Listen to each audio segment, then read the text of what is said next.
All right. That's much better. Okay. Can you hear me all right? Yeah. Excellent.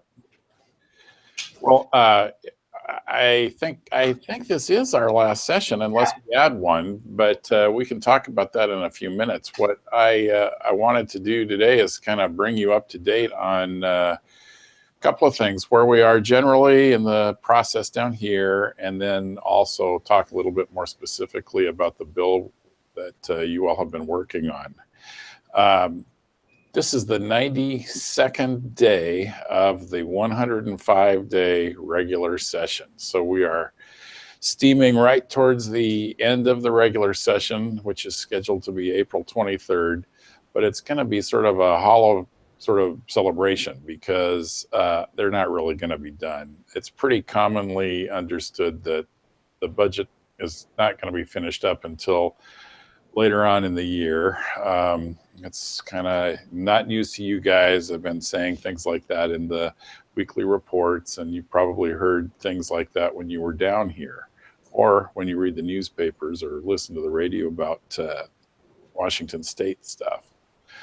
The situation is that they've worked out budgets. So the Senate has a budget proposal and they sent it over to the House, and the House has a budget proposal and they sent it over to the Senate. And now the budget negotiators are starting the process of talking about the three budgets. And the three budgets are the transportation budget, the capital budget. The capital budget, transportation is obvious, I think. It's for highways and transportation related projects, transit, stuff like that. Capital budget is for structures, things like buildings, state buildings. Lots of local projects are included in the capital budget as well. But it's not operational kinds of things. And then the third budget is the state operating budget. And this is the really big one. That's about a $42 or $44 billion biennial budget. So it's a 2-year budget. And that's the one that I think is going to be the hang up. The next revenue forecast, which is a projection of how much money the state will take in tax revenue, is expected to be out at the end of June, like the 25th or the 27th or something like that. So what I think is going to happen is that they're going to finish up with bills and do things down here by the 23rd. And then they'll probably go into a special session, but it'll be sort of quiet. And then maybe another special session. But they're all going to be waiting until that June revenue forecast comes out. And then once that's out, that's the thing that will drive the final budget deal.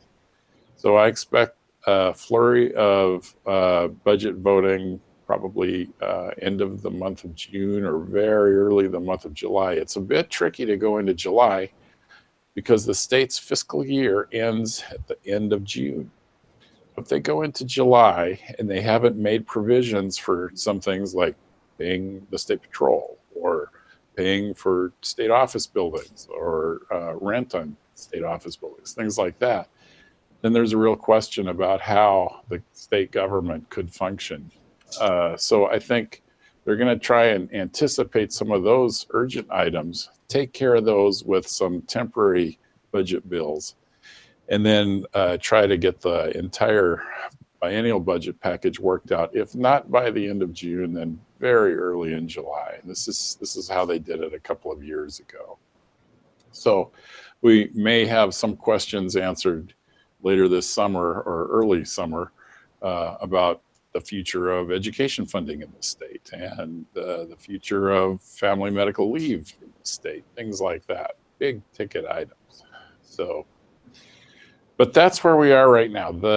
The process also now is dealing with lots of little bills. The bills, like the budgets, they've crossed over. So the Senate is working through a list of House bills that they have to get out of the Senate by Wednesday of this week.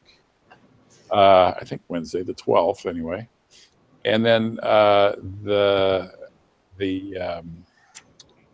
Senate bills are over in the House, and they have to be considered and voted on by the full House by that same cutoff deadline.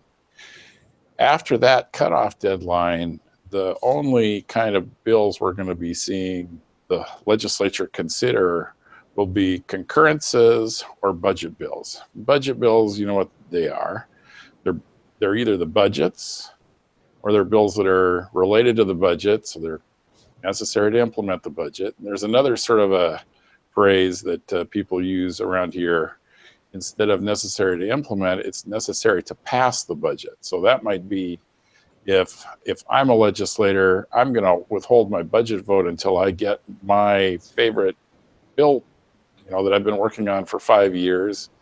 I want that on the governor's desk. And if that happens, then I'll be glad to vote for the budget. So that's kind of a political trade-off, and some of that happens. So people call that, those are necessary to pass the budget bills, right? The other thing besides budget issues is concurrences. And that is what happens when a bill comes over and it's amended in the opposite house. It has to go back to the House of Origin, and those members have to agree to the amendment made in the opposite chamber. Good example of this we'll get into is the bill that you guys have been tracking, the AP bill. So why don't we look at that? And what I thought might help is if we pulled up first just the bill history for this 5234, and they're going to do this. I think you'll be able to see this if it all works right.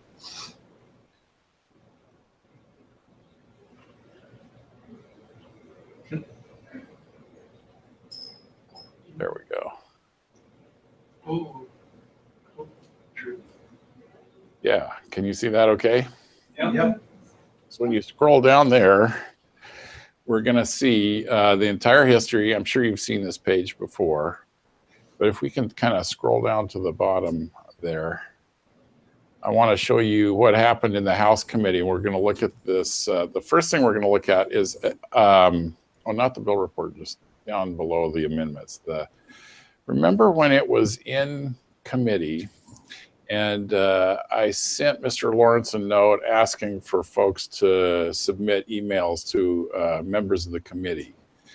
That was very helpful. This is the amendment. If you can pull this up. Yeah, let's look at this. Then down, this is what a striking amendment looks like. While we're here, I can just show you. It says at the very top, strike everything after the enacting clause and insert the following. So a bill has a title at the very top, an act relating to something or other. And so what this kind of amendment does is just guts everything after the title and it replaces it with this language. And then an amendment typically has an effect statement. So at the very end of this, we're going to see what it does. This is what's considered a technical amendment.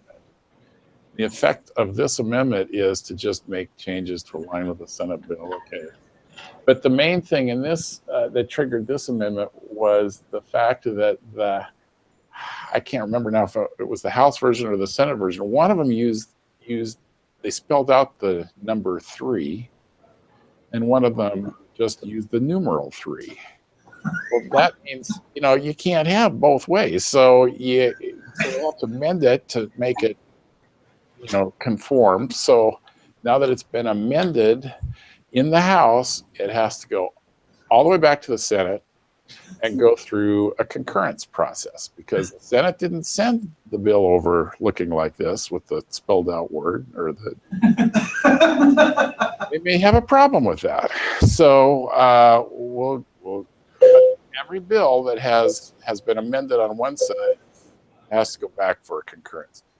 Sometimes this concurrence process doesn't go very well, and you'll have a bill that could get into, they'll bounce it back and forth, and the Senate would refuse to concur with the House amendments, so it goes back to the House.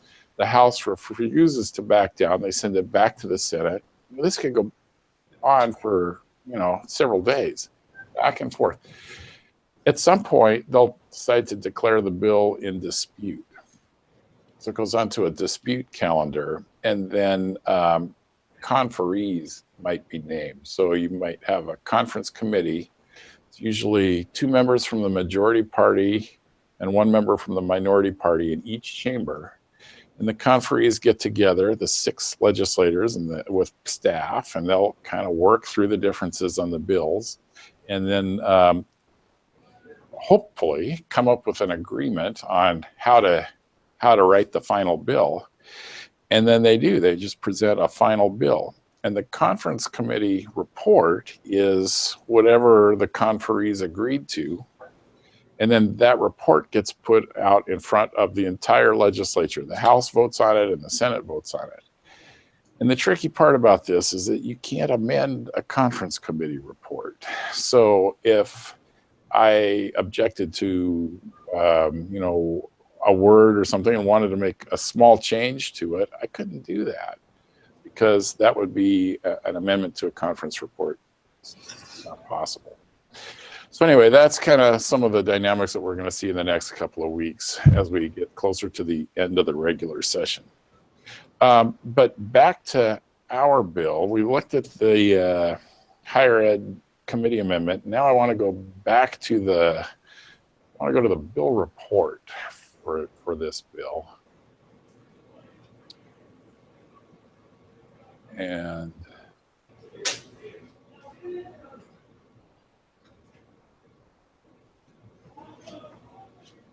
there we go. Yep. So in the bill report, the one thing I wanted to point out was about halfway down the first page here is what's called the majority report. When I wrote to you guys and asked for help, there were a couple of members in the majority party that were wavering. And specifically, we were concerned about Representative Sells, Representative Tarleton. So when you look at this, the majority report is actually, that's the vote count. So these members, these 8 members voted in favor of moving the bill out of committee as amended. You'd notice that on that, Tarleton and Sells both voted for the amended bill, as did Representative Van Werven, who is on the committee and represents your part of the state. So that was very helpful. I think that's an example where your interaction with them has made a difference. And I don't know that Tarleton or Sells would have ended up voting against it, but it certainly helped that they were hearing from people about this. So I just wanted to point that out and thank you for reaching out to them because it helped. The last thing I wanted to do with this bill is go back to the history and then let's look up the floor vote count.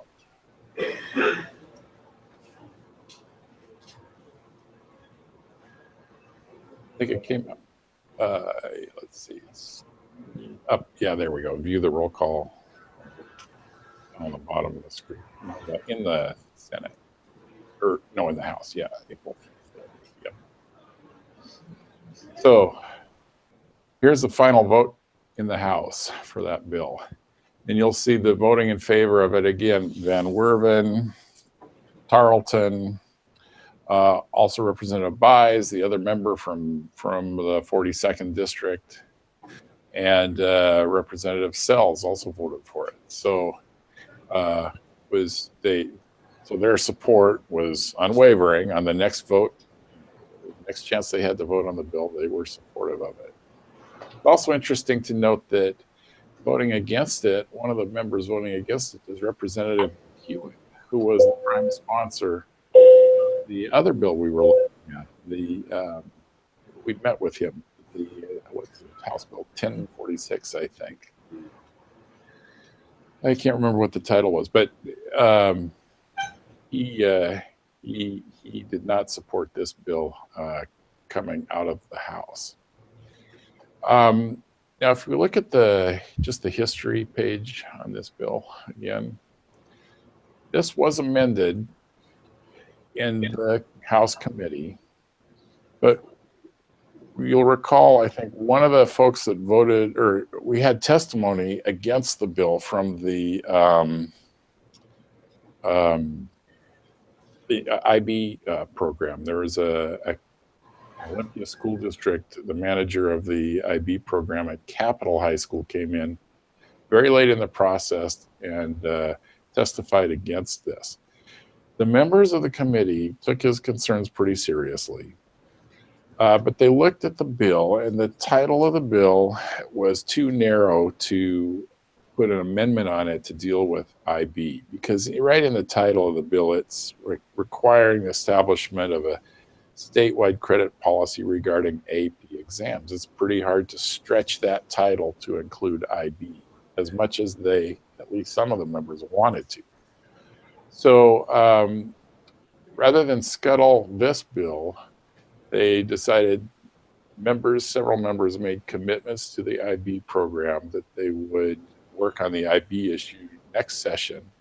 They introduced the bill, and I'm sorry I don't have the bill number right in front of me now, but they introduced a bill pertaining to the IB program. So that'll be a project for next year, but they just could not include it in this one.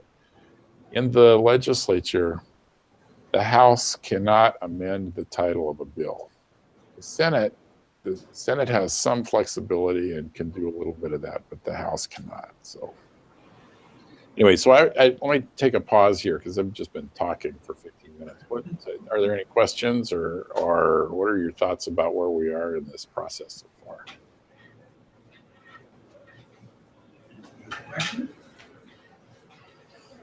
Lots of questions. Okay. Well, what happened to the certificate of achievement? It looked like that one didn't make it out of committee. Yeah, no, I think that one's dead for this session. Yeah. So lots of times it takes multiple years to get something through. The AP bill is a good example. This is the second or third year it's been run, and it faced pretty strong opposition from the presidents of the state universities, and took a while, but they worked through that mostly. But the IB idea was an example where that if they had tried to amend the IB provisions, if they could have, into this bill, that probably would have tipped over any kind of a compromise that the College Board was able to reach with the university presidents, because they were really zeroing in on just the AP programs. They weren't ready to extend this to IB yet. So sort of delicate. Do you know when that concurrence would occur then? The concurrence, it'll probably occur, I don't know exactly, within the next week, I would think. I don't anticipate any problems with the Senate concurrence on this. It's something Senator Mullet clearly wants to do. It's not super controversial. I don't think there will be any problems with it happening. So as soon as it does, I can let you know. And I think on the website, it will link you back to the TVW video. So you should be able to, within a day or two after it happens, you should be able to see the floor discussion about it. It'll be very quick, I think. Maybe one member on each side speaking to it, but I will pass that along as soon as it happens. So assuming that it does happen, then what's the next stop for this bill?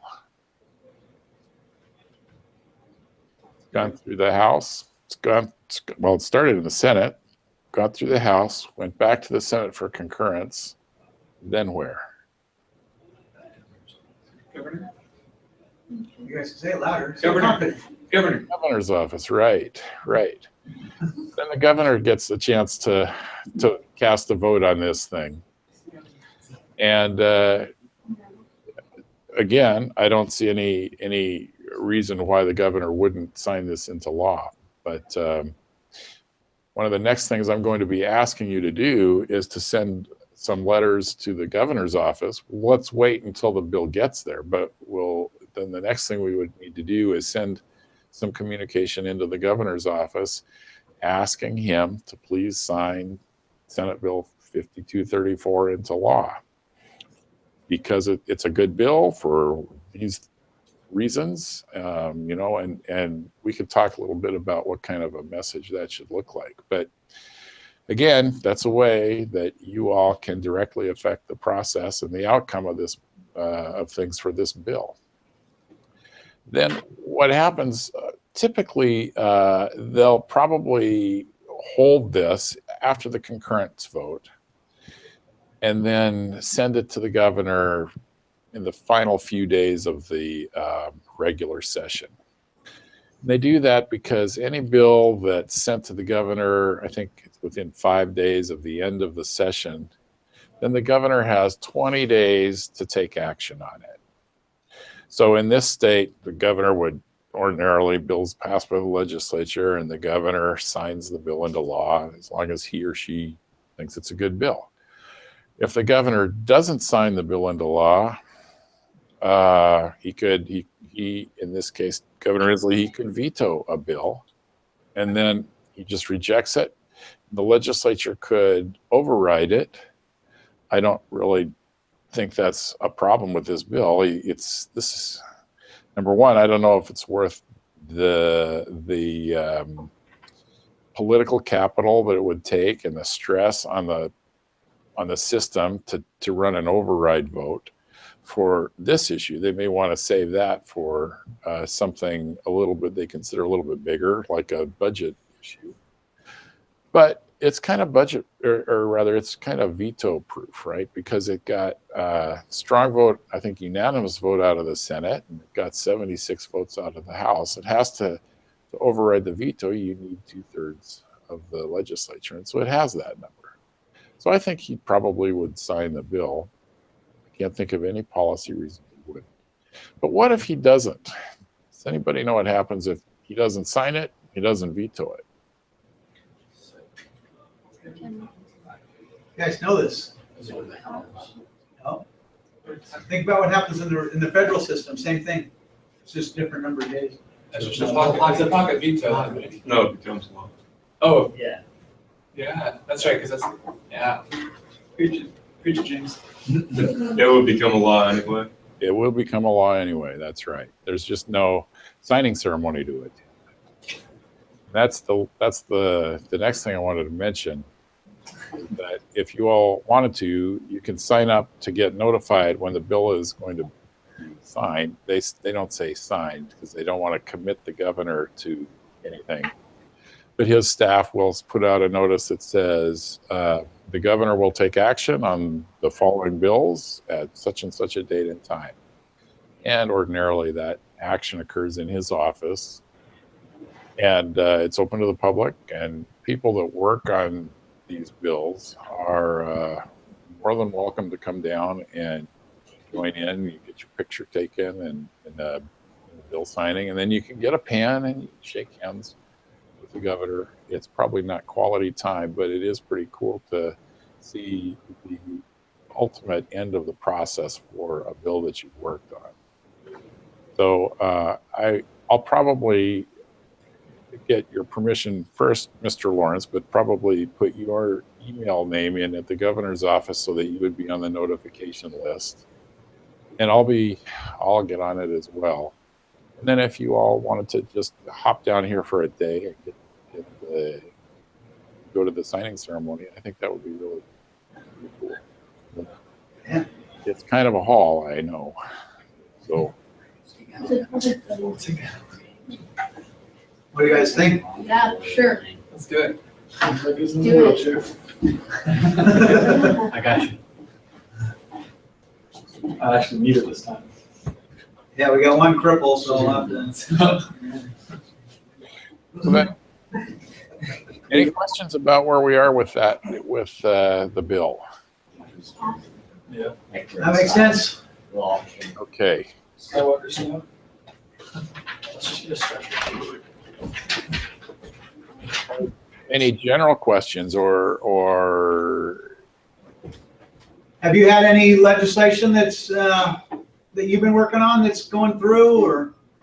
no, but I'm more happy that it isn't, because I've been spending a lot of my time trying to stop a bill that is going through.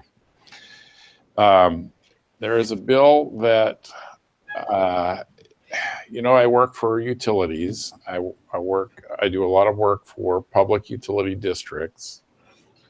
And there is a bill that was introduced by the senator from the 42nd district that would help broadband, or rather, it would help 5G deployment by preempting local government ordinances related to permitting, like city permitting processes.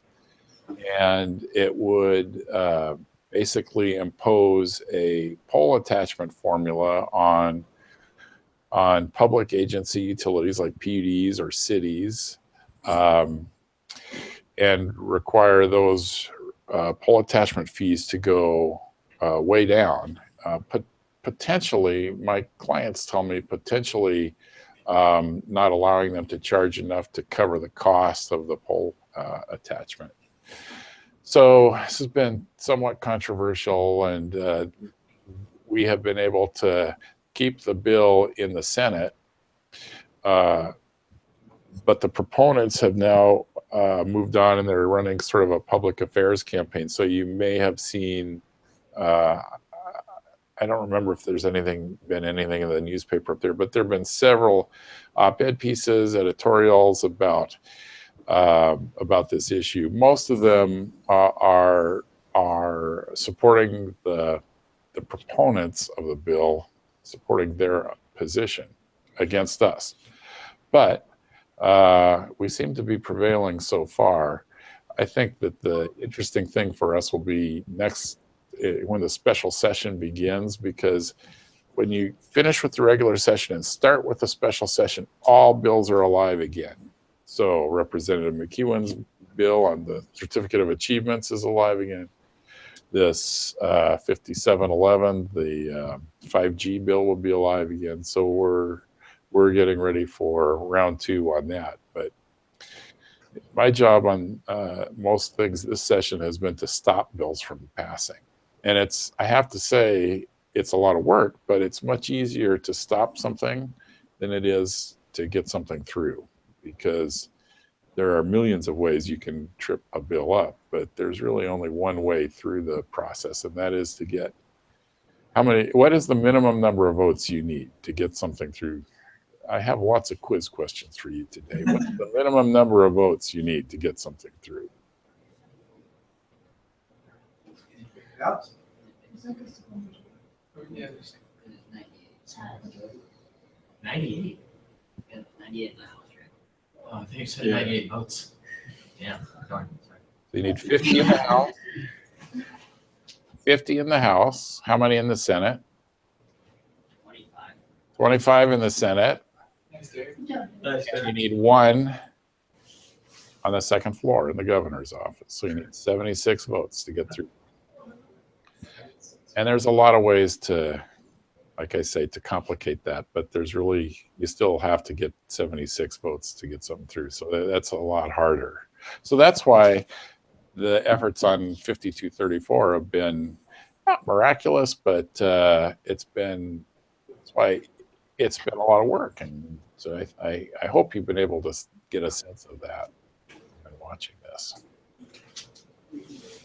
Do you think that certificate of achievement would have any hope in the special session? Not really. I don't. Ordinarily, during a special session, members are tired, and they don't really want to be here in overtime, but they're dug in on their position. So what happens is they'll convene a special session, but then they might have a day or two of some committee activity or mostly caucus. Frankly, they just disappear into their caucuses. But then they'll have sort of what's called pro forma, where you only need 1 or 2 members on the floor of either chamber just to keep them in session. And they do a little procedural thing just to come in and open up and then shut down just to keep it rolling. And special sessions are mostly pro forma. Most members are probably not going to be here. The budget negotiators will be. They're we call them budgeteers. They will be in rooms probably sequestered with committee staff or caucus staff, talking about the budgets. The negotiations are not open to the public, so it's pretty quiet around here during a special session usually. And then after a deal on the budget is struck, it takes 3 or 4 days to get ready to go again. They have hundreds and hundreds of copies of documents to print, and most of these documents are 300 or 400 pages long, and they have to get kind of geared up again to go, and then members will show up, and then if things go well, they'll only be here for a couple of days, maybe 2 or 3 days. Ways and Means and Appropriations committees will meet. They will take care of a few bills that are in that necessary to implement or necessary to pass category that we talked about. And then the floor votes will occur. And usually leadership, through sort of a negotiation process, they will identify pretty carefully the sequence. So you might vote on the operating budget first, and then the capital budget, or maybe then the bond bill for the capital budget, and then the capital budget. You do the capital last because you want to make sure that any goodies that are a reward to a member that might be in the capital budget can be removed from the capital budget if that member fails to vote the way they have committed to vote on the operating budget. It's sort of cutthroat, and it sort of locks in and enforces commitments that were made on budget bills. So it's interesting, but you have to really enjoy this stuff to get into that level of interest, I guess. But anyway, I'm not sure if we'll talk again on one of these link ups, but I've really enjoyed working with you guys, and congratulations on the likely success of Senate Bill 5234. And I hope that we can get some of you at least down here for the bill signing. Yeah, that would be awesome. We will do our best to try to figure that out. Okay. Definitely put my email in to be notified about it. I'm totally good with that. Okay. And then whatever if you want to give us an email, like some direction for what we should say to the governor or something like that. Yeah, I will send you something. It'll probably be like, the opening is to be very clear what you want. Please sign 5234, and then a couple of sentences about why, and it helps if you can relate some kind of a personal experience, or somebody, a family member or a friend that had a problem that would be remedied by the bill. Okay. But I'll send you that too. All right, we will be on that. Thank you. Thank you very much, Dave. Thank you. Have a great afternoon. Yeah. I like the time.